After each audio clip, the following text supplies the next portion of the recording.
नमस्कार। 8 से 9 मई 2025 की मध्य रात्रि को पाकिस्तानी सेना ने सैन्य बुनियादी ढांचे को निशाना बनाने के इरादे से पूरी पश्चिमी सेना पर भारतीय वायु क्षेत्र का कई बार उल्लंघन किया। यही नहीं बल्कि पाकिस्तानी सेना ने नियंत्रण रेखा पर भारी कैलिबर वाले हथियारों से गोलीबारी भी की। अंतर्राष्ट्रीय सीमा और नियंत्रण रेखा पर लेह से लेकर सरक्रीक तक 36 स्थानों पर 300 से 400 लगभग ड्रोनों का इस्तेमाल घुसपैठ का प्रयास करने के लिए किया गया। भारतीय सशस्त्र बलों ने काइनेटिक व नॉन काइनेटिक साधनों का उपयोग करके इनमें से कई ड्रोन्स को मार गिराया।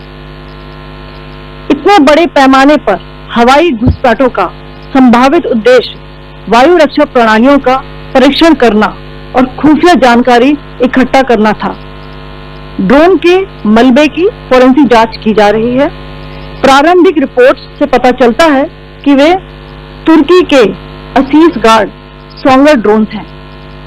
इसके उपरांत रात में पाकिस्तान के एक सशस्त्र यूएवी ने भटिंडा सैन्य स्टेशन को निशाना बनाने की कोशिश भी की, जिसे पकड़ा गया और उसे निष्क्रिय कर दिया गया। पाकिस्तानी हमले के जवाब में पाकिस्तान में 4 हवाई रक्षा स्थलों पर सशस्त्र ड्रोन लॉन्च किए गए। इनमें से एक ड्रोन एडी रडार को नष्ट करने में सक्षम रहा।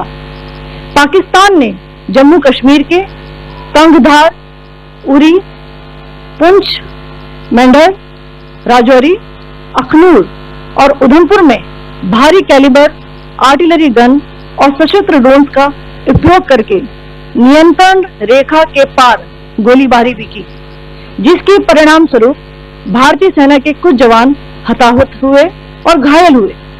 भारतीय जवाबी कार्रवाई में पाकिस्तानी सेना को भी बड़ा नुकसान पहुंचाया गया। इसके अलावा पाकिस्तान का गैर जिम्मेदाराना व्यवहार फिर से सामने आया। 7 मई 2025 को रात 8:30 बजे एक असफल अकारण ड्रोन और मिसाइल हमला करने के बावजूद पाकिस्तान ने अपना नागरिक हवाई क्षेत्र बंद नहीं किया। पाकिस्तान अपने नागरिक विमानों को ढाल के रूप में इस्तेमाल कर रहा है, जबकि उसे अच्छी तरह से पता है कि भारत पर उसके हमले से हवाई रक्षा की तीव्र प्रतिक्रिया होगी। यह भारत और पाकिस्तान के बीच अंतर्राष्ट्रीय सीमा के पास उड़ान भरने वाले अंतर्राष्ट्रीय उड़ानों सहित नागरिक विमानों के लिए सुरक्षित नहीं है। यहाँ स्क्रीन शॉट में पंजाब सेक्टर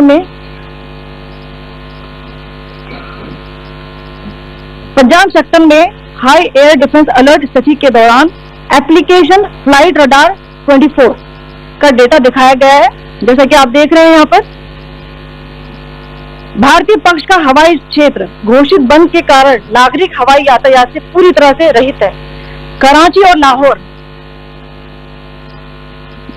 के बीच के हवाई अड्डे मार्ग पर नागरिक एयरलाइंस उड़ान भर रही है। हाईलाइट किया गया है विमान फ्लाइनेस एविएशन का एयरबस 320, जैसा कि आप यहाँ देख रहे हैं, जो कि शाम को 5:50 बजे दमन से शुरू हुआ और रात को 9:10 बजे लाहौर में उतरा। ये सारा डिटेल्स आप यहाँ देख रहे हैं। ये डिटेल्स यहाँ लिखा हुआ है। Can you see this?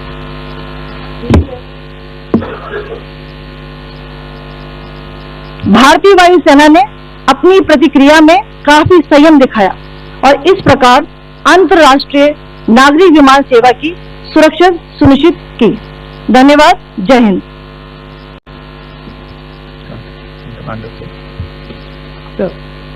Good afternoon to you all. On the intervening night of 8-9 May 2025, Pakistan military carried out multiple violations of Indian airspace along the entire western border with an intent to target military infrastructure. Pakistan military also resorted to firing of heavy caliber weapons along the line of control. Along the international border and line of control, drone intrusions were attempted from Leh to Sarkreek at 36 locations with approximately 300 to 400 drones. Indian Armed Forces brought down a number of these drones using kinetic and non-kinetic means. The possible purpose of these large-scale aerial intrusions were to test the AD systems and gather intelligence. Forensic examination of the drone debris is being undertaken. Preliminary reports suggest them to be of Aziz Guard Songa drone of Turkey. Later in the night, an armed UAV of Pakistan attempted to target Bhatinda military station, which was detected and neutralized.